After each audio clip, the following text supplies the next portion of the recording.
On this edition of The Deep Shot, we're a day late, but just as fresh. We talk about NFL players who are holding out on their big money contracts. We bring in a Greek god to talk about where LeBron's going to be going this offseason, and that segues into the NBA draft and the NBA awards that were just announced. And we got some basketball bricks to throw at you. So get ready for a basketball-heavy episode. Grab your concessions, find your seats, because The Deep Shot starts right now. Deep shot. Heaves it as far as he can. Way back. Bang! Bang! Oh, what a shot! Throws deep. Change the shot. He got the shot off. Oh, how did he make that? He's going deep, down the right side. High and deep to left. Another minute. What a move! What a spectacular! I think there was stoppage in place. So I can see that. Oh, what a move! Threw up a circus shot. How about that shot? Drills it, belted, and I mean belted deep to left field.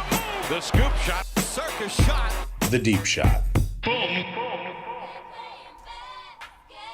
All around the world. To the beach, y'all. What's up, Deep Shot Nation? We back. A day late. A day late, a week and a day late because of Dad Day. Day last late week. and a dollar short. Yeah, we don't make any money though. We could. If anyone wants to sponsor the show, let us know. Tweet at us. I'm your host, Chuck Sway. This host over here is...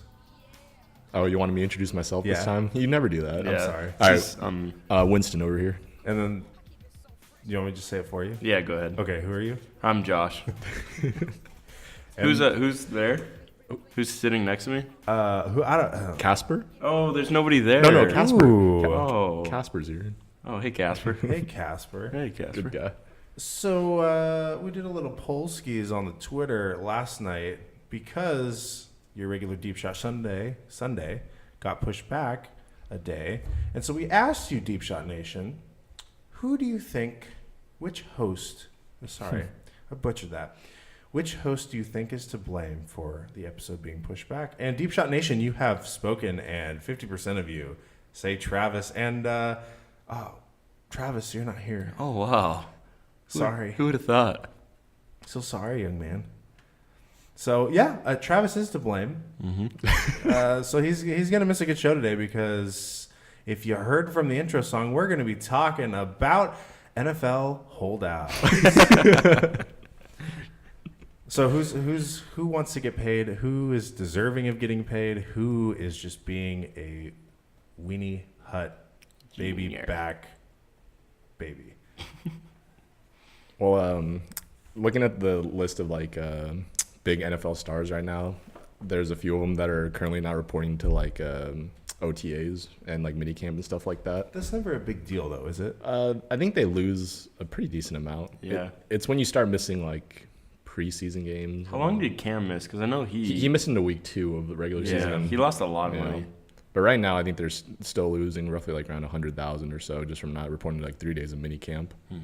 Which is silly because OTAs are like, it's like back in youth football when you weren't allowed to hit people for the first 3 days. You just show up. You Yeah. just make sure like you gain some weight in the off season. Just run. Yeah, Just show up. that's true. But you're not making millions of dollars as a youth football player. That's a true. little bit different when you're a Yeah. professional football player. As an NFL player, you lose out on like one car. I'll go over a few names, like the big names, and every one of them kind of has a little different reason for as to why they're. You want to go in holding out. order from this list off of SB Nation, or do you want to go in your personal preference on who you think? No, we could start with that. I mean, and honestly, that's probably one of the biggest ones right there. One of the more deserving names as to why, like they should be holding on, why they should get paid, and that's Aaron Donald, coming off of Defensive Player of the Year. Great season. I mean, arguably, I know Travis would be right here saying that he's. Don't defend him. He's not here. I'm saying if he were to be here, Can we make a pact to not reference Travis No. once throughout this He's show? not Okay. part of this. Doesn't deserve and it. Deep Shot Nation has spoken. They think that it's his fault. We agree, by the way. So this edition of the Deep Shot is brought to you by myself, Winston, and Josh. Right. And you, Deep Shot Nation, but not Travis. This is the last time we're saying his name. But okay, Aaron Donald, arguably the best player in football, just from the pure impact and. Us as Seahawks fans know this Oh, firsthand. Russell Wilson will know this next season too. But yeah, this man's just an absolute force. And from what I'm reading here is this guy is still being paid, or if he were to get paid what he's going to make this season on his contract, he would be in like the last year of his rookie contract. So it looks like the last 4 years in total, he's made about 10 million, and his like next upcoming season is only set to make about 6.8 million for a guy with like his caliber.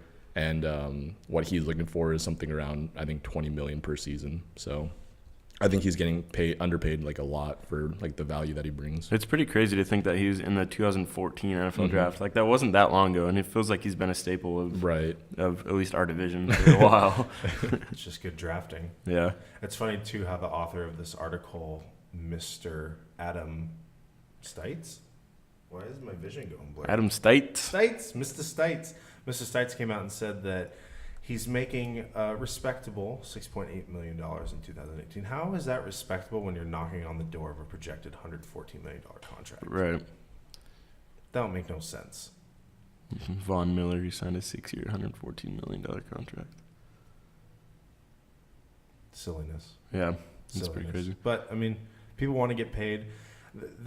I think this conversation is a little bit different in holdouts in this sport compared to other sports because football there's a very high turnover ratio, especially for Jay Cutler. Sorry, I had to throw that in there.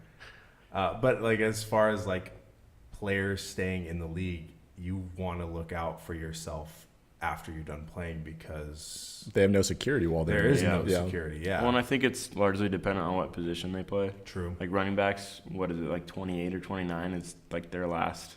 That's what's considered if you like their make last it there. I think year. running backs 2 or 3 year average, maybe. Right. And now you have all this talk of like CTE and all the concussions. Oh yeah, and not brain damage. even to mention like just how many injuries from like the running back position are non-contact injuries too. They make a bad cut and there goes their ACL. Yeah, We've seen that so many times the last few years. Yeah, with the Seahawks. Just keep referencing all of our bad memories. It's insane. Yeah, but yeah, I think Aaron Donald is most definitely in the right here. Yeah, you look at like the defensive tackle position. It's a physical position. You're in the trenches. You're out there fighting every possession. So it's like it's one of the more physical spots. Same with like obviously the running backs. You'll see here in a little bit. We talk about like another running back. He's been holding out every year. He's trying to get his contract. Yeah. And I think it's safe to say he'll be back to the Rams. Yeah, he'll be back. Which again sucks for us because they're about to be destroying our division. Yeah, he actually held out last season as well, and he eventually reported. So I have no doubt that he will report. It's just he's just trying to make his point clear. Yeah, as good as this team is, he missed one game, but that was because of injury, wasn't it? Like week 1. I think he actually came back. If I remember right, it might be wrong, but I think I think he came back and he just wasn't ready. Like he missed so much of like the whole like preseason and everything. They just didn't want him back in week 1. If I remember right, I think that could be wrong. Yeah. Moving on to Winnie's boy, Julio. Nothing to worry about. Yeah, nothing to worry about. He's currently working out with Terrell Owens in the offseason. He looks in great shape, looks fantastic. For some reason, Atlanta is like worried that for some reason he's hanging around with Terrell Owens, but I think it means absolutely nothing. You see that video of T.O. running the 40? Yeah, looks to be in great shape. Yeah, it's pretty crazy. It's crazy. But big thing with him is he actually a few years ago, like what was it, 2015, signed a new 5-year deal. At the time was the highest paid receiver, and now he's coming to the point where a lot of these other receivers, you'll mention a few down on the list, like Devontae Adams, Jarvis Landry, and like Watkins, and like Allen Robinson. Like we have a lot of receivers here that are like more recently got paid before, like after him, and it's just I think from his perspective. He just doesn't feel like he plays a very physical style of football that we mentioned with like Aaron Donald. Like, from like the wide receiver position, he plays a lot more physical than a lot of other receivers, I would say. And I think he's just trying to get a little bit more money for what he thinks he's worth compared to a lot of these other receivers that got paid too. No bias included. Do you think you should get paid more than Antonio Brown? No. Odell? Yes. But that's just because I have Julio as like, my 1A, 1B receiver with Antonio, not Odell. I think Odell will get paid, and I think Odell has a very good chance to be the highest paid wide receiver. But that's just because he's the next one up with his contract. He could be like the first one that breaches into the 20 million per range. It's gonna be interesting to see how Odell comes back from his injury. Yeah, from what I'm seeing, he looks all right. Fine. Yeah. He's holding out as well, isn't he? Yeah, I think so. He's looking to get like a new extension for himself. There's a video I think I saw this morning on Instagram of Odell throwing it down. Yeah, I saw that dunk video too. Cannon. Which, like that that looks good and dandy, but his jump shot, if you recall from a brick a few weeks ago, is But I still think that video is fake. He was messing around. I've seen him like doing stuff on the court, and he's good at basketball too. Yeah, but I mean, he'd be good at basketball. Have a I'm wonky saying I've shot. seen him shoot, and it was nowhere near that. Odell shot behind the back, behind the head, back scratcher. It was disgusting. But do you guys see about the difference though between when we talk about a receiver like Odell, who like when we talk, there's no debate when you get the ball to him like in the open field, he's like, it can be a one-way ticket to the end zone with like a 73-yard run. Right. But like he's so good at that because he's so like shifty, elusive off the line. But like Julio's like a guy that's gonna get pressed on the line. He plays a lot more physical than like Odell does, and it's just like a different style like compared to like. I want to say like Julio compared to like Odell and Antonio Brown. Those guys. I feel like Julio can even take on double teams and still. Yeah. Like he has those. Right. He always has safety coverage over the top. Yeah. So. Yeah, I think it was when the Odell news broke when he was in Amsterdam, and there was like that very quick video with a powdery white substance and a marijuana cigarette and a loose woman of Amsterdam, and Colin Cowherd was saying that. Even before that news broke, that Odell shouldn't be you don't build a franchise around Odell. Right.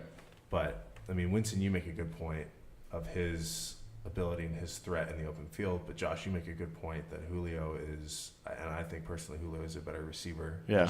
He just draws, like, even if he doesn't make more plays, he draws way more attention. Yeah. And he still puts up numbers. He does, yeah. It's ridiculous. So, I would, if I had to pick between the two, because I'm definitely in the position to run an NFL team, I would build around Julio. Yeah. And you also don't see Julio in the media as much as you do Odell. True. It's true. Hitting goalposts or kicking nets. With his top ramen hair. Yeah. Yeah.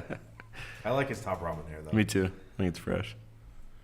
Next, Khalil.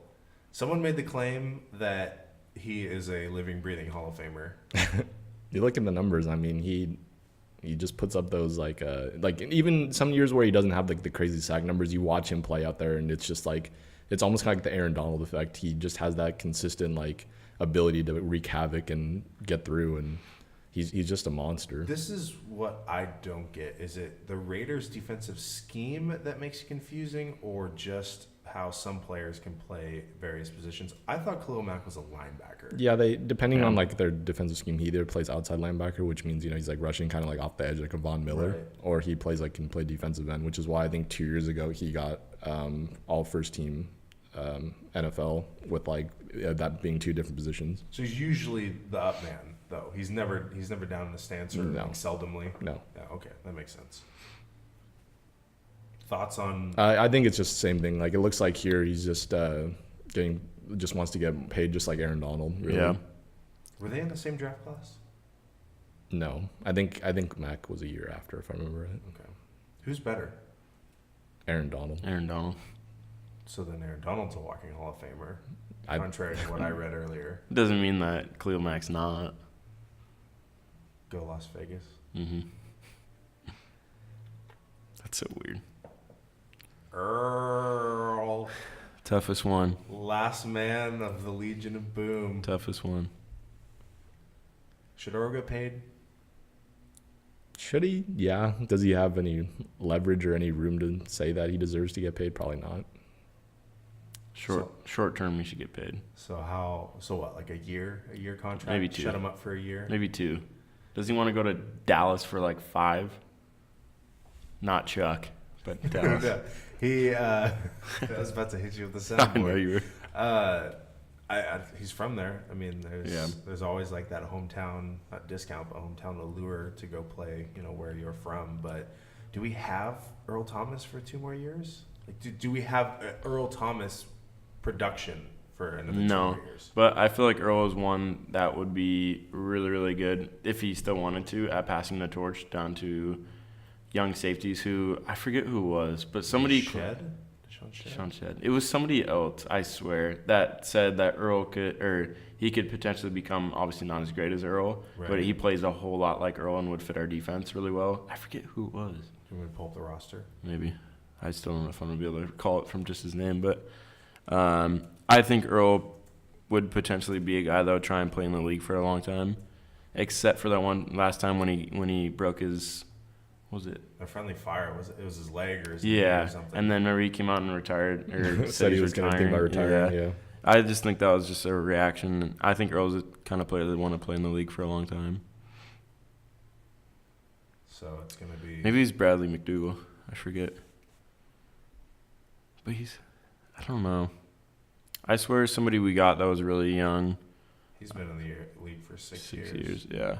This boy Tedrick, 2 years out of Colorado. Tedrick maybe. Thompson. I don't know. It was just a player that was his look.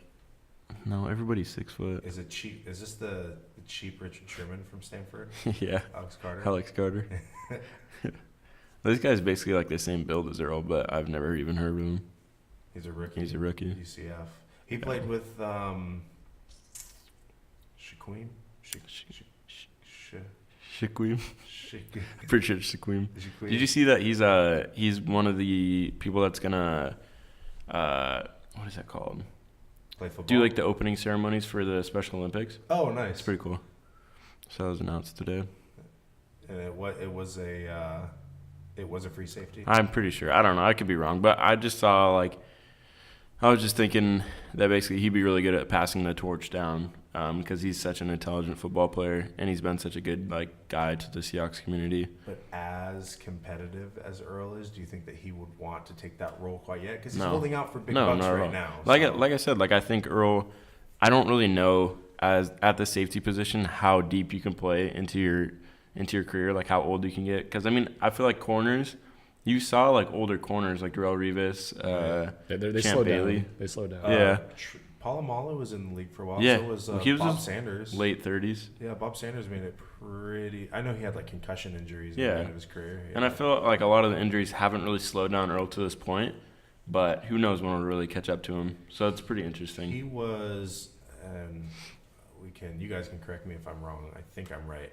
He was the highest rated safety in the NFL top 100 for this last season. Earl? Yeah, I think it was in the 40s. Well, yeah, but by the NFL top 100 voting. Yeah. He's regarded as still the best safety. Yeah. But if we're talking legitimate safety play from last season, I don't think there was any better safety than Harrison Smith from the Vikings. I think he played out of his mind last season. Yeah. I feel like you can still argue obviously we're going to be biased as Seahawks fans, but the one most single-handedly person that makes the biggest difference on our defense is Earl Thomas. Yeah, absolutely. It's stupid how much ground he covers, and it just looks different without the way our system. Boo. Yeah, Tom Brady. We're not going to deal with Boo. I just want to confirm that Earl. Right there. Yeah, the way our system was working before, how it was so successful in our heyday with Sherman covering one side of the field, Earl above, and Cam above, and whoever the other corner would be on the other side opposite of Sherman. It was just a lot had to do with the way Earl covered the field above. Yeah, it's going to be pretty interesting to see our defense this year. The playoff game, when I remember watching Earl and realizing in one game how good he was. It was the Saints playoff game pre-Jimmy Graham, and Earl shut Jimmy Graham down. I was just blown away. I was like, this little Pretty safety crazy. is just running train on Jimmy Graham, who at that point in his career, he was the best tight end in the league. The speed, the ability for him to go sideline to sideline is just insane, and he's actually an insanely hard hitter. If do you remember how he broke Gronk's ribs, and he said that was the hardest I've ever taken. Right. That's insane to He's hear. 5'10". Just comes at you like a speeding bullet. Right. But he's 29 right now, looking to get a deal. And you guys talked a little bit about how long you think he can keep up this level of play. I personally think he can keep it up for at least 3 years. Yeah. I think that's what I was saying. I think we should pay him for 2 to 3 more years. I think you get him to 32 or something like that. He's going to continue this level of play. I just think he's too good not to. Yeah. And whether or not you think some of these injuries like the leg and whatnot are going to affect him down the road, I don't think so. I think he just wants, because if you look at why he wants to get paid now, I think it's because he just realizes what he's worth to us, given the fact that we don't have a Sherman anymore. No, Cam Chancellor's in question. Yeah. You know what I mean? But from an ownership standpoint, when do you just take the L? Does the front office of the Seahawks be okay, we appreciate what you've contributed to this team and the success we saw in the past, but we need to look forward as the other 32 teams in the NFL, right? So the other 30 teams. 31. No, Cleveland Browns. I feels like you rehearsed that joke at some point. Yeah, I did. That came up. Okay. That was on the spot. But it makes sense though. Is that I could see it go either way. all like football fans in general are sentimental. So they're like, oh, this player did great for us. We'd love to see him continue to be on our team. But it's like from the business standpoint, which a lot of people can't grasp their heads around, does it make sense to pay this man? Right. And historically speaking, the Seahawks team is not like budged. If you look at guys that have held out, like Michael Bennett, Cam Chancellor, I think 2 years ago, they like Cam Chancellor like legitimately skipped regular season games and they didn't budge. They're like, no, it's not going to happen. So it's very tough to say. Which is kind of weird because of I guess last season it started to become a problem of the locker room and kind of how they were encouraged to have their own identity. And Michael Bennett arguably took that a little too far with his social parade that he would participate in of the injustices and things. Nothing to not to take away from that, but it definitely affected the on play, the field, the on field play. Yeah, and I think that's affected both him and his brother's teams over their entire most career. Definitely. But it's kind of strange to see how it's like the John Schneider and company are like the cool parents that are like, you guys can you guys can have a party at the house, like we don't care, but like don't bring. Like you can't have cocaine there, right? Like you guys can drink and like do whatever, but like we'll crack the whip when it gets too much. So I think like when you get try and control, you get like a scenario where it's a holdout. It's like no, like we're the parents, like we pay you your allowance for doing your football chores. We can crack the whip. So that's I just thought of that. That's pretty interesting. That the Seahawks decided to do that. So I mean, we'll see what happens. We want you back, Earl. Last one, though, that I just wanted to briefly touch upon, Le'Veon Bell, because this is just a reoccurring story, like from last year. Just he consistently has been looking to get like a long-term deal with them, and they just don't feel as though he's. I don't know from like the Pittsburgh Steelers side if he doesn't deserve it. In my opinion, he deserves it. He's been like the best running back, if not one of the best running backs over the last few years. He's had a couple, hiccups with like the off-field stuff, being suspended for like the marijuana. And then just the injuries, like he has had the lack of ability to stay healthy all the time. But I think last season he played, every game.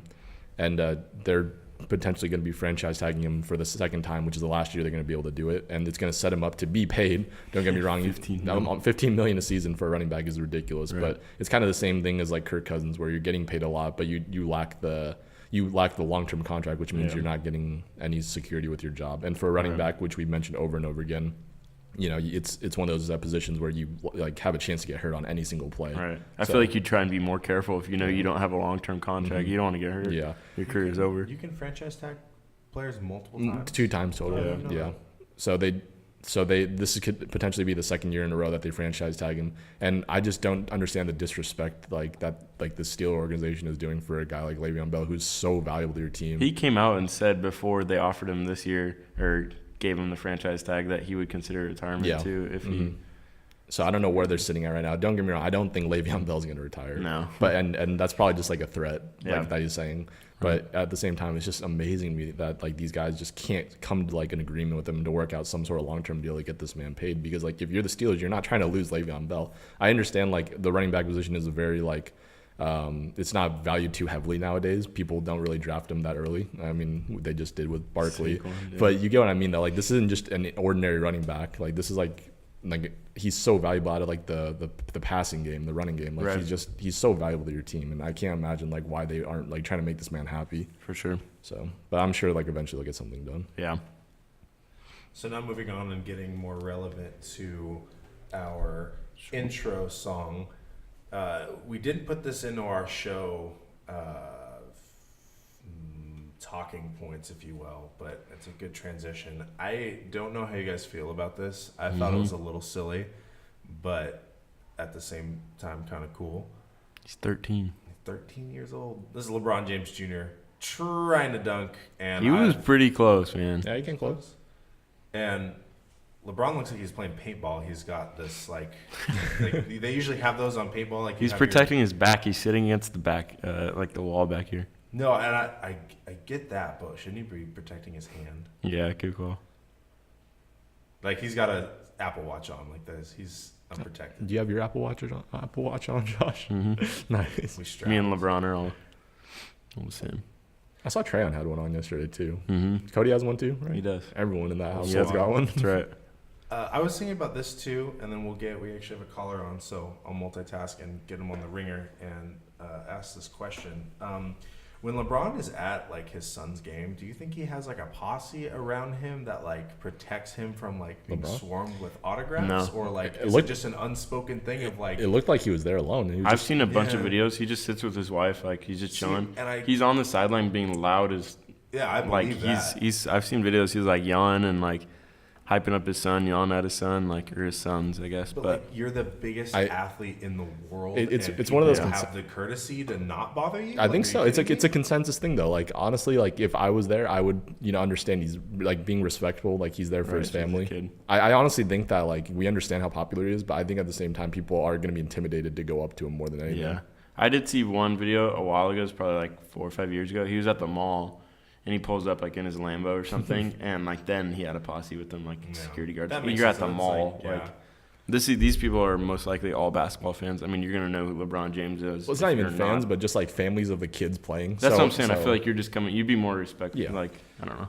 Yeah, but like in this age of the internet, like is Reddit, you could leak, where LeBron's son is gonna be, and then like I mean, LeVar Ball was in Seattle yesterday. Do you think he had his posse with him? No one cares about LeVar Ball.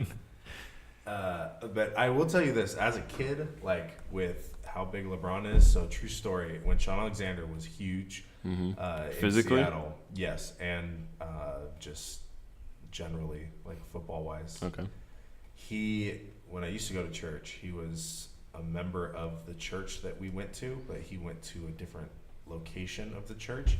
But they had like this big church, I think it was like an Easter service at the WAMU Theater, so right by the CenturyLink or in CenturyLink, and he was there, and there were like thousands of people there, and I was fifth grade, and I wore my jersey, and I wore some like a booklet for him to sign. Like I thought I was gonna meet him, right? And, like, so I don't know. If I was a kid trying to get LeBron's attention, I would try to go. It's when he's most vulnerable is watching his son. No, I would too. Like if I knew his son was like playing around here, I'd probably go watch. Yeah. One, because his son's actually pretty good. Oh, yeah. He's about to play at like one of the biggest high schools. He's only 13. Yeah. He's going to be playing in a high school in LA. Mm-hmm. And is that confirmed that he's going to be playing in an LA high school? I heard he like confirmed. Like it was a while ago. I know it was a while ago, but I mean that's all. Like I know that.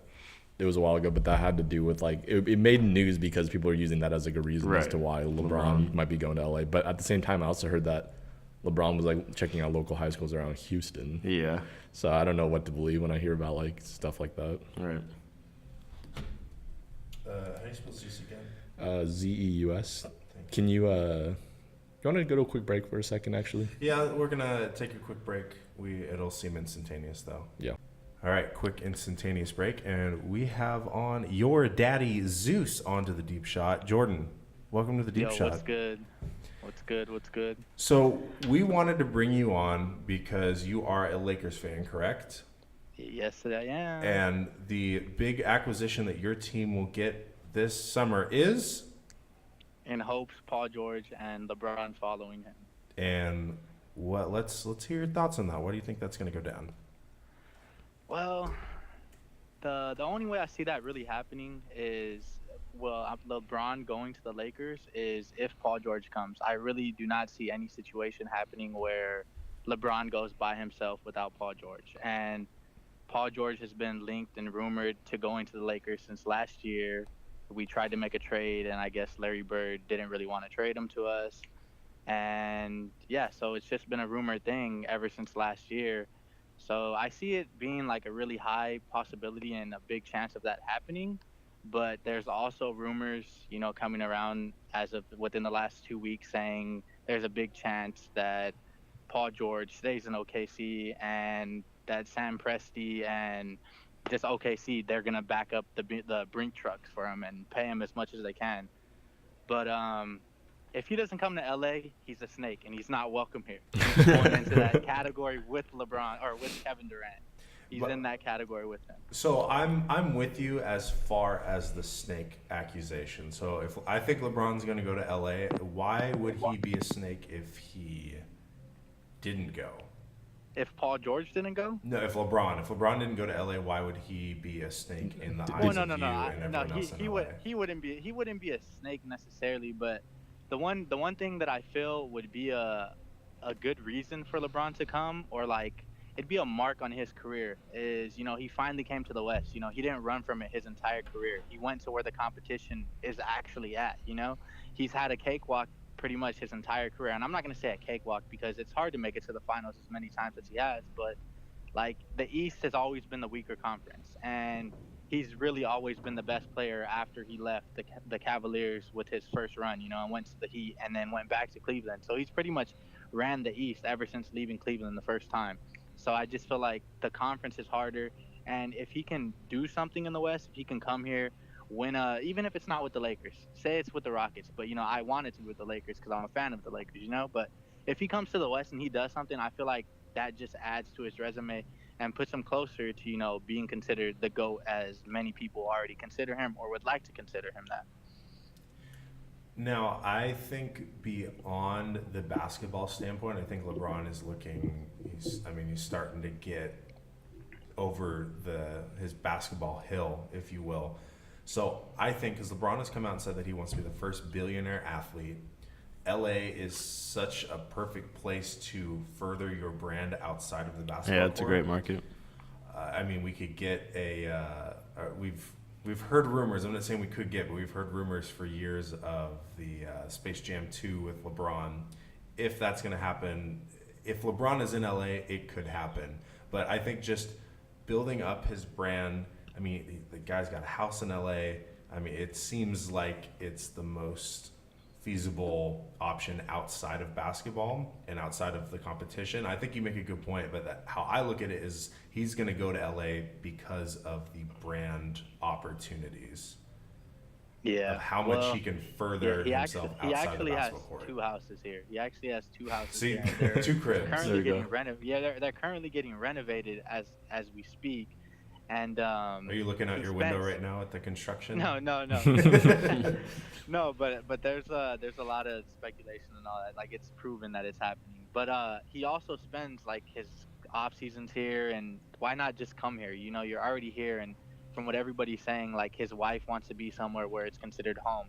But he's not going to win there. Cleveland and in LA, there's a chance he can win here. There's a really good chance. We'll get to that. This roster right now, this Lakers roster is better than the Cavaliers roster if you take LeBron off. Agreed. Clearly.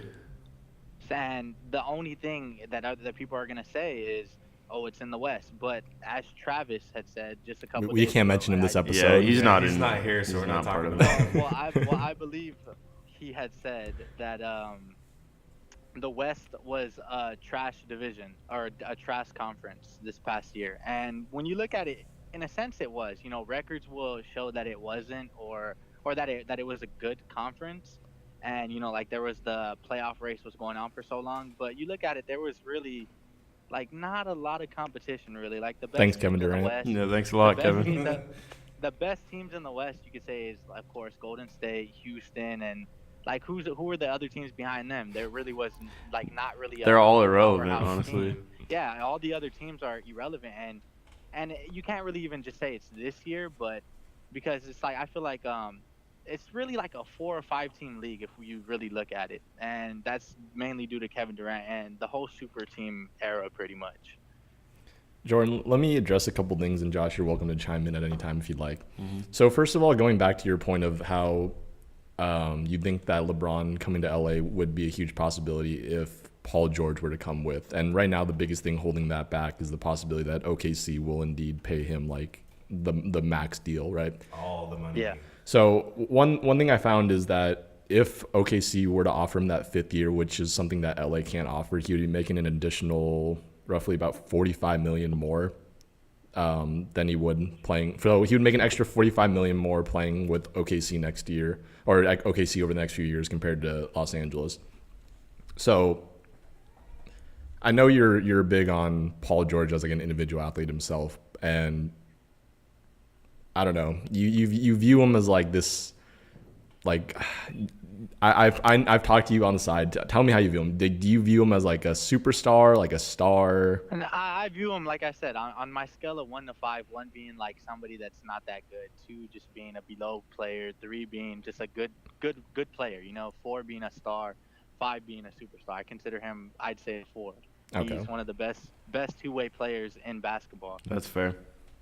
He's fine, but okay, if he were to like take this extra like contract with like, if you were to take this money with OKC, like I don't know how you can go out and say like he's a snake for not coming to LA. I know that like there's been rumors that he's always wanted to play in LA and all this, but like he's just getting a better deal playing with OKC. Like if he's getting this much more money. What, Winston? Are you trying to ask? Does Paul George want to win more, or does he want to get paid more?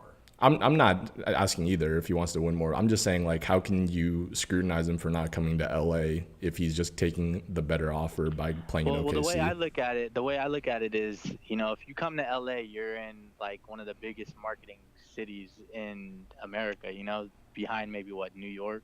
So all the money, I feel like same thing with Kawhi. Like, Kawhi had this, thing saying he wanted to decline, like he doesn't want to get that Supermax deal because he wants to come to LA. Like all the money, maybe not all of it, but for a majority of it, you're going to make it back in, sponsorships or, like your shoe deal. Like Kawhi, he can't really get a big shoe deal right now. He's one of the top premier players in the league and doesn't He could go have sign a with big Puma. shoe deal. Yeah. But if he comes to LA, I just feel like there's the money you're going to miss out on with them, you can pretty much make it back just from being in LA itself. Well, and Winston, I think that what you're asking is like, why would he be a snake if he took the better deal in OKC? It's a better monetary deal from the league, from the team he's playing for. If he goes to LA, takes a pay cut, gets paid a little bit less, he's going to be playing with potentially LeBron, potentially with Kawhi. He's not going to be on a garbage OKC team that's not going to be going anywhere for the foreseeable future. For the foreseeable ever. Sonic's curse is for real. Yeah, and that's another way that I look at it. Like nowadays, you just ask: are players more worried about the money, or are they worried about winning? And it seems as of the last few years, more players are worried about championships. He's not gonna win nothing in OKC. I'm sorry. Yeah. Like Westbrook is he's a good player. You can't take that away from him. But he's not like a winner. He's never gonna win anything unless he changes his play style, which I don't see happening. That's almost impossible. He's had a team with Kevin Durant, James Harden. He's had Oladipo. And what happens when all these players end up leaving? They end up blossoming into something better. Well, Kevin Durant, you can't really say that because he was a good player with him and without him. But he just seemed to have He would have gotten won better. rings with Russell Westbrook. Yeah, he seemed to have gotten better. James Harden leaves or whatever. MVP. Just won the MVP. And he's been consistent and very good the last 3 or 4 years. And Oladipo leaves. He has a breakout season. It's just people can't play with Russ. I don't know. He just needs to change his play style, like I said, and I don't see that happening. He's already accomplished all the statistics that, he could want. He won an MVP. He has the back-to-back, averaging a triple-double. Maybe there's a chance he's like, okay, maybe I should sit back and start going after a championship. But I just feel like that roster, like they have Carmelo. Carmelo is washed. Yeah. It's a waste of $27 million or whatever. They have nothing. Like there's just no chance of them winning. There was a good team, and everybody's saying, like there's other, sports analysis saying maybe if they came back, it's hard to play together in 1 year together. Maybe if they come back and get another year, there's a chance, something happens, a magic miracle happens. But I just don't simply see that happening. That team, that roster is not that good. And yes, as far as the money standpoint, yes, they can offer him another year with some more money. But who's to say, he doesn't get re-signed and get a bigger contract like after his 4 years would be up with the Lakers. Like I said, all the money he'd lose out on, I feel like he can easily make back. Right, just because he doesn't get that fifth year doesn't mean he won't make it up. You're already a millionaire. It's not like he's going to be over 100 million. He's already rich now. Like that money is really nothing. At the end of the day, he's good, set for life, and his family is set for generations. Okay, so I understand where you're coming from with this money and winning. Take that and let's translate that to the original topic at hand, which is LeBron.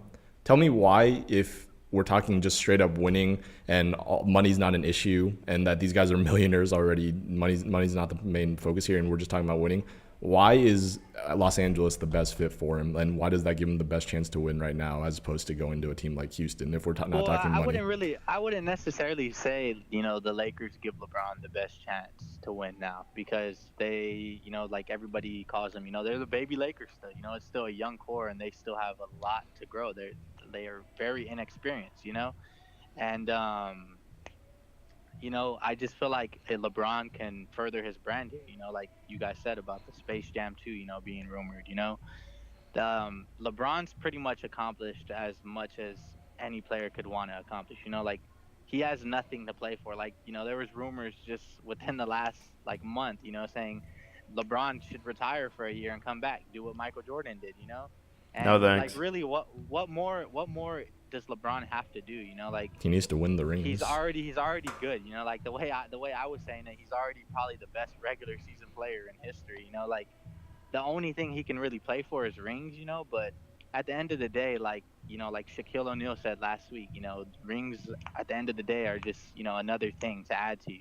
Like he's really already accomplished everything, He was probably saying that with Charles Barkley sitting across the way and throwing some shade.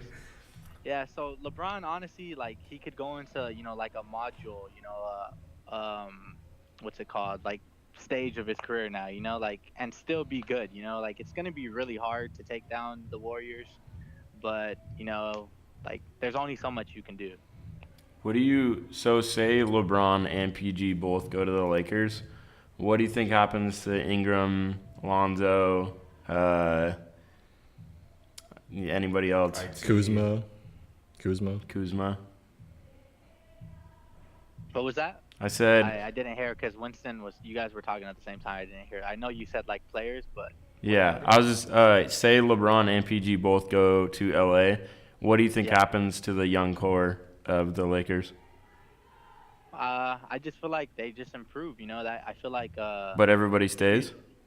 Yeah, I feel like everybody stays. Yeah. What about the next season when Kawhi Leonard's rumored to sign there via free agency? Well, that's the thing. Like that's one of the hardest things because like there was the thing last week, and like the breaking news about Kawhi and automatically broke him to the Lakers, and there was already packages being like made and created. And the thing is if the Lakers get LeBron this year and Paul George, they cannot get Kawhi. They can't get him next year unless they do a sign and trade. They don't have the money because Mitch Kupchak and Jeannie Buss's brother are two of the dumbest front office people in history, signing Luol Deng and Timothy Mozgov to contracts that they are not deserving of. Hey, they're nice people. that Deng contract, has us, trapped for the next. Oh, I get it. That Deng contract. Yeah, that Deng contract. Yeah.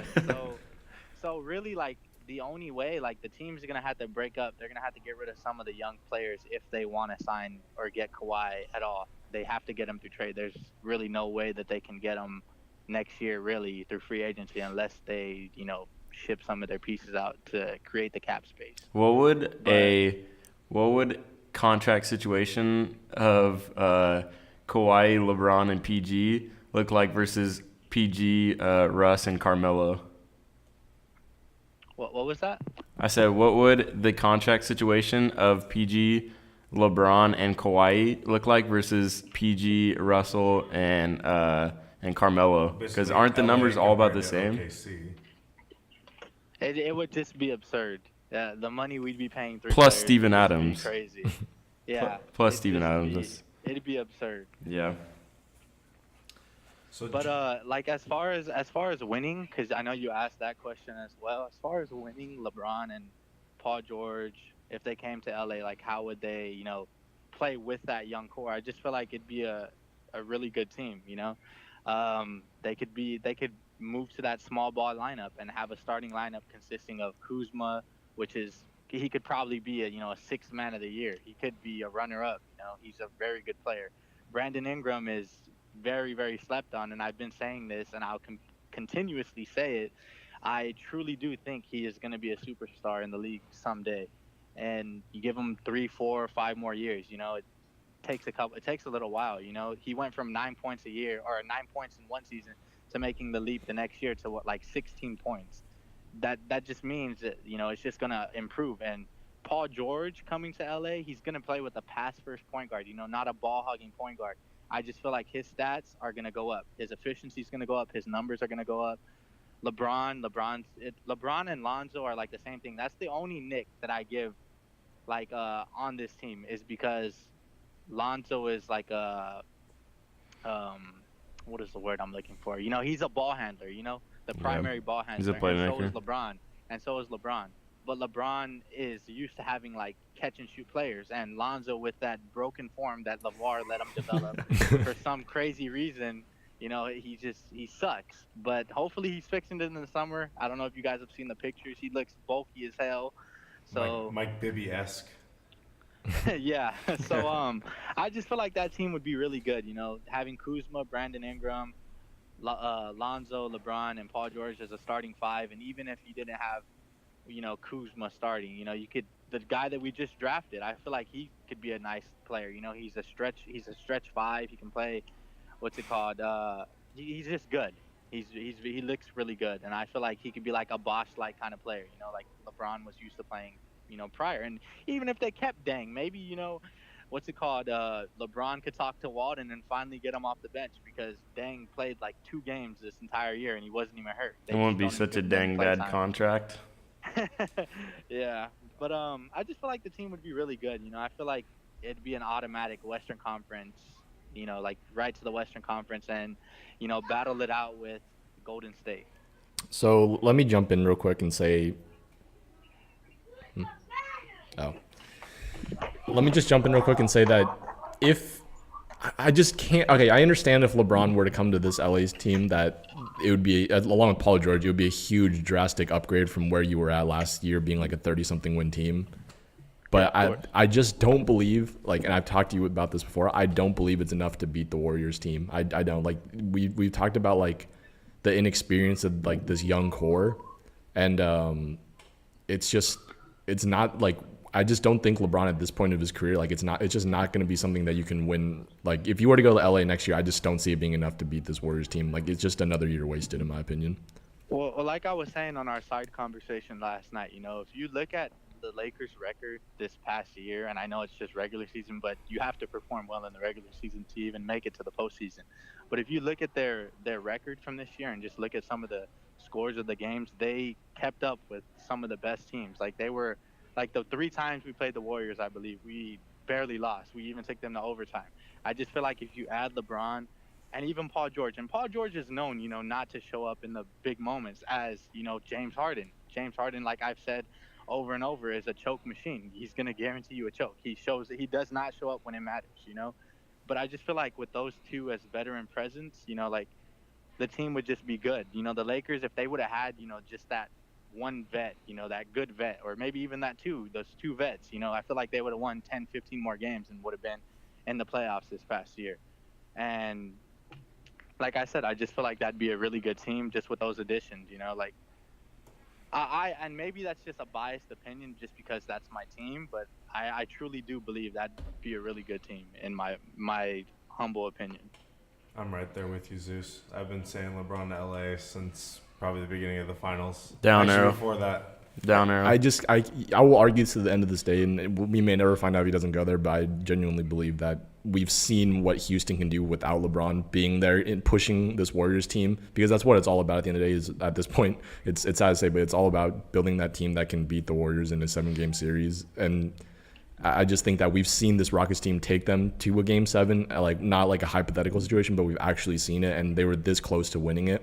I think that if they just had LeBron, like, that's like the right fit for him. Replace Trevor Ariza and Clint Capella with LeBron. Yes, I like our chances. I think so too. But Clint Capella was like one of the big, you know, he was like a big part of Houston, and he was a big part. agree. He's a great player. He's gonna get, whether if he stays with Houston, if let's just say LeBron doesn't come to Houston and they keep him, he's gonna be just fine. Yeah. But when you look at his value in like a playoff series against like the Warriors. He's replaceable. Yeah. A lot of times they weren't even using him because like the Warriors' game plan was to get a pick and roll switched onto him. You can't tell me you can't get another cheap rim protector. Like, I get it. I see Clint Capella's value and he his worth hustles. to the team for sure.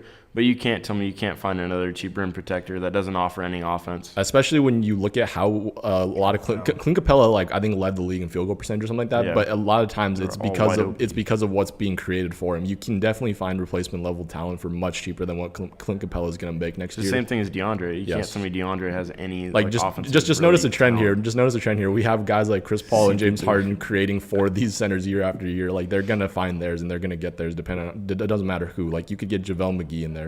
You know what I mean? They would get like very similar like quality production. Dark Horse Finals MVP, I might add. Yeah, agreed.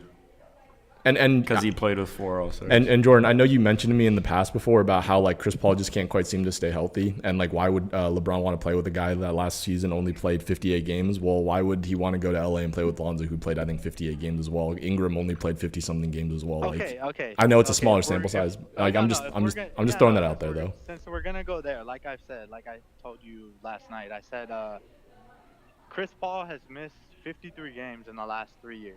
And it's just been pretty much reoccurring leg injuries, different kinds. It's been groin injuries, hamstring injuries, knee injuries. And it's just like the man is close to having no legs, like his legs are just taking a beating.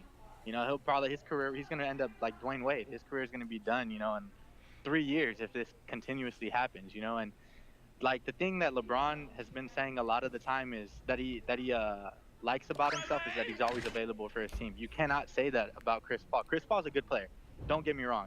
People call him the point god, and he'll probably be, the second best point guard behind Magic Johnson of all time, or maybe a top 2, like I said, top 3.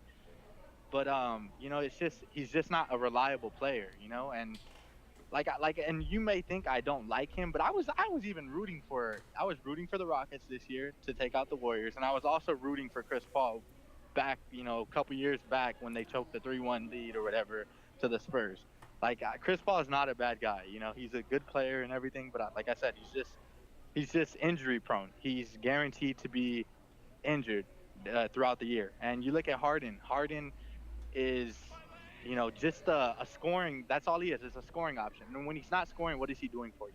Not playing like defense. I said, he chokes in the biggest moments. He doesn't play defense, and you look at it. Like in the Western Conference Finals this past year, when he wasn't scoring, what was he doing? He was nothing. He was just another player on the team. I mean, if you actually watch it though, he didn't really not do anything on defense either. Like I genuinely don't think he was a liability on the defensive side. They weren't like attacking him. Yeah, he wasn't a bad defensive player, but I'm just saying if he's not giving you buckets, he's really not doing anything really. That's really what he is, just mainly a scorer. I think what we saw from him, obviously I'm not defending him. He did not play well in the Western Conference Finals by any means, but if you look at if he had like a Paul next to him or something like that where he wasn't having to consistently do what he was trying to do offensively, which is like a pick and roll, get him onto like a mismatch with like Looney or something like that and create an ISO shot, because he was driving in every time and not getting no foul calls like he does during the regular season. And I think that if he were to take his skill set that we've seen like year after year in the regular season where he's like an MVP caliber player, you just need to have like a guy like LeBron or a Chris Paul next to him that can facilitate the offense where he doesn't have to have the ball, creating ISO plays where he can just catch and shoot. Like he can be very efficient in those circumstances where he's not exerting as much energy, running an entire offense by himself. I think it's just a different circumstance when you have Paul there healthy, when you have like a LeBron that can obviously create for you. It would just be completely different. Yeah, well, back to the Lakers really quick. You say how would they shape up? How would they shape up? How would they shape up? Against the Warriors. I got a simple solution. And this will guarantee work. It's simple as this: they will take out the Warriors if they hire like one goon or two, and hire like a Zaza Pachulia and take out one of their best players like they did to Kawhi. Plain and simple. And then the Warriors are knocked off. That is the proven fact of how they will beat the Warriors. Secret tunnels 100%. in Staples Center. It does exist. They do exist. Yep. All right, Zeus. Well, thank you for coming on. This has been some great conversation. I'm glad that there are other people out there like me who think that LeBron is going to LA. Boo. Not like these two dinguses who Look, are rooting for Houston. No. Listen. I think me and Josh need to clarify. We don't think he's going to go to Houston by any means. Like, we don't know where he's going to go. For all we know, he could stay in Cleveland. I think he is. Everything's pointing towards LA for some weird reason. And so, yeah, LA is a huge possibility. Me and Josh just don't believe that's the best fit for him to win now. We're talking about a guy who's going to be in his, 16th year in the league. There's just better I think fits for him right now to help. We didn't discuss it, but I think the Celtics could even be a better fit than the Lakers. That'd be silly. Just my opinion. Zeus, you want to give your plugs before we let you go? Oh yeah. So anybody watching the podcast or listening to it, follow your boy on Twitter at Zeus YUHZEUS, or add me on the Snap at I'll Eat Your Booty. Yes, I said I'll eat your booty because that is what I do. Kind of like the guy, Papa. This is a family show. Come on. We eat booty around here. The deep shot after dark. Yeah, come on. This is a family show. We didn't get enough favorites to have an adult theme section. So,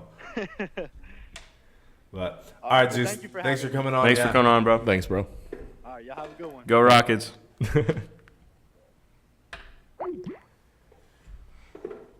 LeBron to LA. That's all I gotta say. Nope. Who knows, man? Who knows? All right, let's wrap up real quick. NBA draft. Some players got drafted. I wasn't one of them. I'm still PO'd about it. Didn't even hear back from the league after I submitted my application. When I saw the 59th pick, I was like, oh, Chuck's going here. He's going 60. No, because Giannis Antetokounmpo's brother, Kostas Antetokounmpo, went 60th. So that was pretty cool. But he didn't call IT. He did. He tweeted at him. Yeah, I saw that. But he didn't. IT tweeted a little bit after. I guess I'm not getting the call. Chuck, between you and LiAngelo Ball, the NBA missed out on some good ones. LiAngelo Ball's trash. One thing I did want to say, get Big Baller Brand out of LA. Not just Lonzo, everyone. Mm-hmm. Run them out of LA. Right. And I didn't want someone who lives in that area to conflict with me because Zeus and I were getting along so well with the LA talks and LeBron. But yeah, players got drafted. Really quick, just because we don't have that much time left, what would you say is your big surprises? Do you think the Cavs pick of Colin Sexton is enough to keep him? Yeah, do you think that Here's my quick rundown. That has no effect on anything LeBron does. I tweeted it that it does. I said LeBron's staying in all caps right as I picked him. I love Colin Sexton. He's uber competitive. I think he'll be good, but he's not. He needs to go somewhere else. He has no choice. Well, it was I'm drawing a blank on his name now, but who was the UConn player when UConn won the national championship? They got drafted and went to the Heat after LeBron had already gone back. Napier. Yeah, and he was like, "This is my favorite player in the draft." And it's like, okay, you're still not going back to the Heat. Doesn't matter. I'm a fan of Colin Sexton. I think he could be better than Trae Young. They're different players. I think Colin Sexton has more competitiveness in him and plays harder on both ends of the court. But besides just that pick, I like Luka Doncic to the Mavs. Amen, brother. Amen. Yep. I know it's just a wee boy. I know it's Winston's one of Winston's teams. Sounds bad, but no, it is. No. I just mean it's the OG one. It's just hard to root for him the last few years. Check that lanyard. Yeah. No, he's a Mavs fan, but he's a CP3 fan as well. Is that correct? Correct. Okay. So I like Doncic to the Mavs. I don't care about Mo Bamba to the Magic. I think it's interesting to have him, Aaron Gordon, and Jonathan Isaac because they're probably equal from like here to China with how long their arms are. The size of the roller coasters at Disneyland? Yeah. Or Disney World? Pretty much. Just imagine trying to like go into the lane with them three somehow on the court. Going back to Mo Bamba real quick, what do you think would have happened had Atlanta and Dallas not done that trade potentially? And I know the Mavs were looking into a guy like Mo Bamba potentially. Right. How do you think a Mavs team with Mo Bamba would have fit compared to what we view as like the potential going forward with like Doncic on the Mavs? Yeah, I think it's interesting because having Dennis Smith and Doncic, like we were talking about the other day, I think it poses like a really interesting backcourt, especially for years to come. It's definitely not a win now situation. No. They're definitely, because obviously Doncic is only 19. Des Smith they just drafted him last year. He's going into his sophomore season. It's weird with how are we pronouncing it? Doncic, whatever. Yeah. It's weird because he's literally played in probably the highest level you can play in before the NBA and excelled. He won the MVP and was going against guys who used to be in the league. So it's like it's pretty weird. I think he's honestly NBA ready out of all like probably the 3 point guards. And even like Mo Bamba and I won't say DeAndre Ayton because I personally think DeAndre Ayton's the best player in the draft. Okay. He went number 1. Right. But Mo Bamba would have been interesting on the Mavs. I think they definitely need someone like him. It's a need, but I think that's something that can come around later on. I think so too. I think what they were trying to find was that generational talent, Right. which is understandable. Yeah. They're trying to build for I think in the coming years. Mo Bamba's exciting because he has like offensive potential years beyond Rudy Gobert or like way past Gobert. I've seen the comparisons. Yeah, but it could be just as good defensively like now because he's just so freakishly long and has really good basketball IQ and stuff. But yeah, just going along off the Mavs, I think the Suns won the draft. I like some of their picks. Who's the guy from Villanova? Michael Bridges. I think that's how you pronounce his name. Michael is spelled weird, but I think they won the draft. They had it pretty easy, but I think DeAndre Ayton is a better Karl Anthony Towns. Bold statement. I don't. Shaq and Kobe in Phoenix now, like he was saying. Potentially. I don't know. I like Devin Booker, but I don't think he'll ever win. His play style is just like not suited for the NBA in a way. 70 points a game. I mean, yeah, but he's just like they have such a weird roster because they're so young and they have a lot of good pieces. And obviously, DeAndre Ayton's going to start over Tyson Chandler, but you can bring Tyson in, and that'd be a good mentor to have. That's what I'm saying. Like, and it's very good because I think that's what Ayton's lacking. Like. Offensively, Ayton's really, really good. He did play for a team that cheated too. True. Lest we forget. This is true. Also, Alonzo Trier didn't get drafted. It's pretty crazy. Who? He was on Arizona's team. Because they cheated. Yeah, I think he was the steal of the undrafted players. I think he went. Was it LA? I forget who picked him up in as an unrestricted free agent or whatever you call that. More reason for LeBron to go there. Good call. But yeah, I think I like the Hawks picking up Trae Young, dumping Dennis Schroeder. Trae Young, I didn't really realize because I really only saw him on the court, but like him in like regular wear, he's really ugly. He is so ugly, dude. Look at this. Like, what is that? Look. Come on, man. He's pretty crusty. Dude, can we go back up to that picture real quick? This one? We say that man right next to him to the right looks much much cleaner. sharper. Yep. Yeah. And then my boy Colin looks fresh too. Not a big fan of Bagley's beard. You know my what? opinion. I saw a quick comparison of games of like established NBA players and these upcoming players of like the top 5 names and who or the big names in the draft and who their games could potentially compare as. Marvin Bagley, Amari Stoudemire. I was proud of that. I don't know. I really like Marvin Bagley for basically one reason. Like, he went to Duke, and I'm a like low-key Duke fan. Closet Duke fan for a long I time. am too. It's okay. I love Coach K. Coach K is great. He is. But I just don't see a huge position for, especially right now, for Marvin Bagley. They have, what's the young core? They have, what's the guy from Kentucky? He has a weird name, kind of. Scal Labissiere. Oh, Labissiere. Yeah. And then they have somebody else that's really young. And so, like. The guy they drafted last year, right? Yeah. They're like, their front court is just kind of packed. And Bagley's probably going to have to play as a 4. De'Aaron Fox, right? De'Aaron Fox, yeah. They just, like, they don't have a spot that I see that fits Marvin Bagley well. No, Kings are garbage. Yeah, and I just don't. It's such a young core. I'm looking at it right now. You got like Willie Cauley-Stein. Yeah. Who's just like he'll start. He's actually like not. I would say he's a formidable Hield. center. Yeah, Buddy. Right, Buddy the Elf. The Kings could arguably be the NBA's Browns. The Suns were worse last year. But. Yeah, but the Suns have a culture of winning. Yeah. Even in the past. The Kings haven't been good for 20 years. Yeah. I think shout out Mike Bigby. Please don't come to beat me up. I think it's interesting. I forget who it was, skipped over Michael Porter. Was it the Knicks? Yeah, the Knicks didn't take him. No, Yeah. a couple. Right. I mean, he went at 14, right? So Yeah. a lot of teams passed. But there over was him, somebody like it was like, oh, they're definitely going to take him, and then I want to say it was the Knicks. Well, the Knicks took Kevin Knox, right? So, Yeah, I don't agree. I'm not a huge fan. He can shoot, but I just don't. I don't know. It would probably be the Knicks then. I'm looking a lot of There was a lot. Oh, it was the Clippers. They took Miles Bridges. Okay. Which I don't know. He fits like the old school Clippers, throwing up lobs, Lob City. Because I think Miles Bridges could be good eventually. He's just kind of a strange player yet to like develop fully in a way that he's not just like crazy athletic. His jump shot was too inconsistent and stuff in his post game. Where I think Michael Porter could be a scorer if he stays healthy.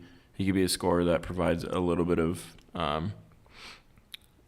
scoring right away. This is interesting. Mark Stein coming out saying that the Kings were going to look at Porter Jr. Yeah. So people are literally saying his injury, him being prone to injury, was literally the only reason he didn't go top 3, top 2, even. Yeah, here's this write-up. If his health is okay, the Nuggets just got the best pick in the draft at 14. Mm-hmm. And I heard they're about to re-sign Jokic to a huge contract. I believe it. Yeah, I think it's fitting. You can't let him go. Yeah, I think that's fitting. So I don't know. The Nuggets, I mean, still it's hard. It's just hard for me to talk about the NBA with the Warriors still being a thing. Because it's like I don't care how good your players develop. You're not going to compete with the Warriors for the next 3 or 4 years. There's a future like beyond that. Like Well, this draft. the biggest problem is if you're talking like the next few years, like their rookie contracts are going to be up and stuff like that, and you just don't know where they might not their be. way to somewhere else. That's the culture now. So, all right, let's move on to some bricks. Was there anyone real quick though that you wanted to mention? Sorry. Just last one though. How do you feel about that Shea guy? Shai from I don't even know how to pronounce it, from Kentucky. Yeah. Yeah. Because I know a lot of people have him as like a sleeping, like it's not sleeping, but a sleeper point guard. That reminds me, Anthony Simmons. Okay. I actually do like. I just from watching some tapes off him. He's coming straight out of high school, which is pretty interesting. I forget how that even worked. What was the reason why he could come straight out of high school? I don't know. I think he played a year of graduate ball or something, so it made him eligible. Kind of like what's the dude? He's like he's 7-footer. He's supposed to be like nasty. He plays. Thon Maker. Yeah, he had like a very weird circumstance. So he was able to go to the league. But like Anthony Simmons, I think super athletic, but can shoot like the lights out of the ball, and it doesn't necessarily always translate from high school to college or high school to NBA in this case, but could be a sleeper pick. He went pretty high. I think he went like 10 or something. But yeah, and then the shy guy. I don't know. I don't think shy guy. I don't think I haven't seen enough from him, as well as Michael Bridges from Villanova. They're just kind of just like players I really didn't hear much about. We sure didn't see him enough in the tournament. Exactly. Yeah. Thanks, right. man. Yeah. But there's another guy like Hamidou Diallo, however you pronounce his name, from Kentucky as well. A lot of guys that maybe could develop. I don't know.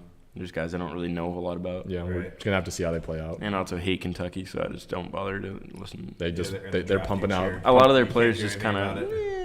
They just keep getting pumped out year after year after year. It's a factory. Yeah, it's an NBA factory. It really is. All right, can we do bricks now? Yeah, I'm down. First and foremost, Luka's mom. AOL.com. That's a weird source. As like she is pretty good looking, but the funniest thing to me, going off of how the Warriors are stupid and I hate them, Andre Iguodala said, what did he say exactly? Mom's decent. I was like, you can only say this if you're like, whoa! Look at that. It's pretty crazy. Can you go to the video real quick? Yeah, the video is much better, honestly. What's that? Rewind it. They haven't shown her yet? Yeah. I bet you Luka has a bunch of friends back home. Definitely. Popular guy. Come over to his house all the time. Hey, Miss Dante, can we clean your pool? Right. Just looks like his like girlfriend or something. I know. But it was really funny though, because when they're going over Doncic's like draft profile, like they're tells you like a couple like basic facts. It says like the very first fact was like mom was a former model for wherever she's from. Like cool. It's awesome. Like had to get that out there before you show her on the screen. Right. They show her again, or it's just white people? No, that was the only time you I think saw her the night because of like right when you get called up. Stunning. Mm-hmm. Yeah. It's pretty incredible. Yeah, that's that Eastern European True. look. Yeah. Mm-hmm. Well, good for them. I'm happy. Good for their family. I'm happy. Glad to see they're doing well. Luka, if you need a stepdad. I wish them all the success. So this is a little bit of old news, but still something that you can definitely clown on for months to come. The 6'10", 12-year-old playing on the 8-foot hoop, which is just like, it's really ridiculous. Why is the hoop so low? I don't remember playing. I didn't play basketball in 6th grade, not officially, so I don't remember them being a lower hoop. But I was shooting on 10-foot hoops in elementary school, and I had to get good just like everyone else. So this is, it's a little too much. And why are you shooting jump shots? Get in the paint. Seriously. But it's not even like. He sucks. I'm sorry. You think we could run him in our league, the rec league? Do you think he would be a problem? No, I think you'd be able to lock him down, Chuck. The point that he's probably 113 pounds. True. Look at that. Come on. What an animal. Why are you cheering, kids? Do you not know that this is the push off? That's foul. The crazy part is some of this looks like Yao Ming when he's in the league. That was the worst. That was an ugly looking free throw right there. Oh, poor guy. Why is he staring him down? Get out of here, kid. Are you Tron?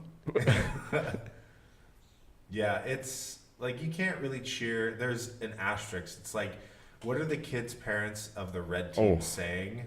There's a kid from Richland who's walking on at UW. He's 7 foot. I want to say 7'2". I saw him play in the state championship. He literally looks like a zombie or something.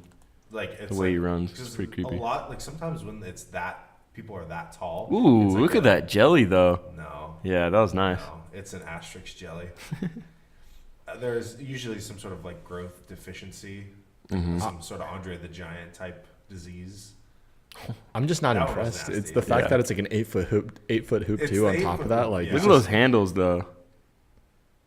I don't like how he like celebrates and stuff. I wouldn't even like being having fun. But the parents on the other teams would be like, okay, you guys realize that you're not going to play anyone else that type of size, right? And there's probably a petition to raise the rim from all the angry parents in the crowd. True. Oh, I want to throw in. Can I ask you guys, based on what you've seen here, based on how he's dunking on this like 8-foot hoop, if it was a 10-foot hoop, do you think he could actually get up? I don't think he can. It doesn't look like he can get up that high. He's like those really tall European white dudes that can't jump. Right. They're very fundamental, but they have no athletic ability. I don't know if he's not trying or not to get up, but I think little Bronny James has a better chance of dunking than he does. Agreed. Yeah. More impressed with Bron Jr. LBJ Jr. will be throwing it down on a real hoop before that guy for sure. So I didn't add this in, but I did see it, and I'm going to try to find it on our off screen right now because it is 100% worth the ticket, but it was a few days ago, so I will continue to stall and talk as I look for this video. This is an amazing brick, and I was so happy with it. And why couldn't we get this in there so we don't have to wait for you to stall and find it? Because I forgot to add it in. By watching that video and conversating made me remember what I now cannot find, but I know the other account that it was posted on, so let me check there. And it's really just an exercise in stalling tactics, and I think stalling tactics are something that everyone should have, because being able to hold the attention of, there it is, I found it, let's go. I hate you. Agreed. Oh, okay, so I don't know if you guys saw this, but I wish this happened when I was playing Little League.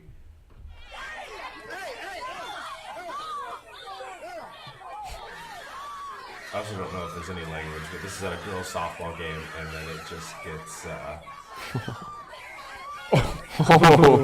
The one dad not involved just kicks So it was in the cheap shot. Yeah. Then the daughter is throwing bottles. People are crying. This just reminds me of like when Trayon likes to pile up on Mark and just get him down. Agreed. Look at this dad. He's about naked. Oh. Wait, it pans over. Look at that. Wait for it. Wait for it. Oh, I don't know if they're going to show it. Oh, there was dad butt. Just can't remember. Always great to see fatties in action. Thanks, Mr. Debussy. So yeah, impromptu brick. Great time. Get out of here, ugly Trey. And lastly, Nate Robinson is the Joker.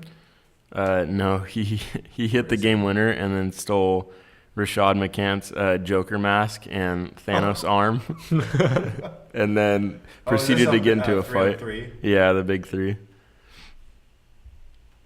It was pretty funny because I don't know if I read it wrong, but so they played a 50, right? And so Nate hits the game winner right here, and I'm pretty sure he only had 3 points, and that was his only 3 points. But I love Nate. And did you guys see the recent article about how he said the NBA gave him depression and stuff? Yeah, I heard about that. Yeah. And, like, he's been trying to get back into the league and stuff. And basically, like, back in the day, his owners treated him like crap and said he was a joke pretty much and stuff like that. And I don't think his NBA career was necessarily bad. No. Like, he had a lot of following even outside of the He South. did. Like, people in New York loved him. Right. And the Knicks team back then was terrible. yeah. But, I mean, yeah, I could see that. But Nate's always been like a hothead. Right. He's always been a hothead. And he kind of has to. You have to be that spark plug. Oh, Kenyon. Don't get in Kenyon's face. Yeah, because he's young and his mom. That was his mom, if you look. That was She was Nate's wearing mom? his. No, that was Kenyon's his mom. mom. Because she came in to get, like, involved. Right there. Oh, yeah, She's wearing yeah, his okay. jersey. He's like, go, Mom. Get out of here.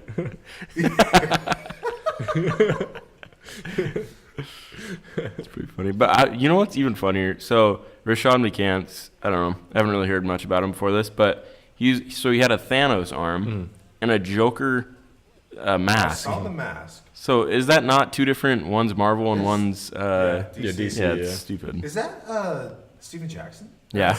Yeah, Steven Jackson, right? Yeah, right there. Wow. All these old timers. pretty Come on. crazy. I want to get him out of the stands before he throws Kenny another Martin. punch. Right. But then after he kind of went up and, like, apologized. Yeah, right here. Look, but Kenyon's smiling. Like, he's like, I you're know. funny. Like, I think it's funny what you did. Right. Oh, is there Dr. J right there? No, it's over. Did you see Bill Russell flip off, what's his name, in the press conference today? Like, at the award show? I wonder if I can find it. I did. We can talk about that super quick. Defensive Player of the Year, Rudy Gobert. Agree or disagree? Agree. Did he actually win it? Yeah. Oh, Yeah, I awards agree. came out today. Yeah, I agree. Most Improved Player, Oladipo. Oladipo. Agree or disagree? Agreed. Rookie of the Year, Ben Simmons. Down arrow. Down arrow. They gave it to Blake Griffin a few years. I saw this tweet. It said, don't worry, Donovan Mitchell and Jason Tatum, you can win it next year. It's tough to say for me, just because like we talked about before, like they gave the award. Like this isn't the first time this has happened. Blake Griffin has missed the start of a year, and they gave it the Rookie of the Year award to him the following year. So it's like, yeah, we don't view him as a rookie this year, but we've seen it happen in the past. Almost like this is just based off of like his. I know you're not supposed to include playoff performances and stuff, but Ben Simmons was not right. Yeah. impressive to me in the playoffs. Yeah. James Harden MVP. Yay or nay? Down arrow. I still give it to them. They had the best record, yeah. record in the league. And I I know the record isn't technically a factor, but Yeah. we know it is. When No, I agree. Most valuable player you have to think is you contribute most to your team's success. You are the most valuable player. LeBron. Yeah. But as regular you, season. but you look at Harden, what he did though. It's no joke though. It's not like he was just some like. Yeah. I know we had this debate. I don't think it's far off, but I think LeBron, you can make an argument for LeBron being Playoff MVP LeBron James, no question. I use this argument all the time when it comes to like an MVP award. You don't have to be the best player in the league. You just have to have the best season. Like you have like to Russell Westbrook last year. Yeah, that's a good point. No. Russell Westbrook plays for stats, but this is for another day. But All right, thanks for everyone for tuning in. Next week we should Coach of the Year, Dwayne Casey. Oh yeah, that's right. Disagree. Sorry, They Dwayne. fired him. who did win Coach of the Year? Dwayne Casey. Casey. Okay. Down arrow. And They fired him. Brad Stevens, up arrow. Yeah, I agree with that one. Mike D'Antoni. Down arrow. No, Doesn't really have to do Steve much. Nash and Amar didn't have to do too much. Up arrow. Thank Brad you. Stevens is legitimately just a really good coach. in my Yeah, opinion. he actually He'll is. get it. Yeah. For sure. Get it sometimes. Okay. Well, on quick shout out to the Mariners. Okay. Yep. 48 and 31 after we won. Yeah, 48-31 today. Can you update your Twitter now? I did. Oh, you did. I did earlier. Good. Shout out to the Houston Astros, of course. No, cut the Don't pod. Cut the forget pod. to follow- Huskies season starts in 68 days. Don't forget to follow Auburn, the you're Deep going Shot down. on Twitter at the Deep Shot. We'll be back. We should be back full strength next week. Actually, there might be a scheduling conflict. We won't get into that. You'll see us next time. Bye. Bye bye.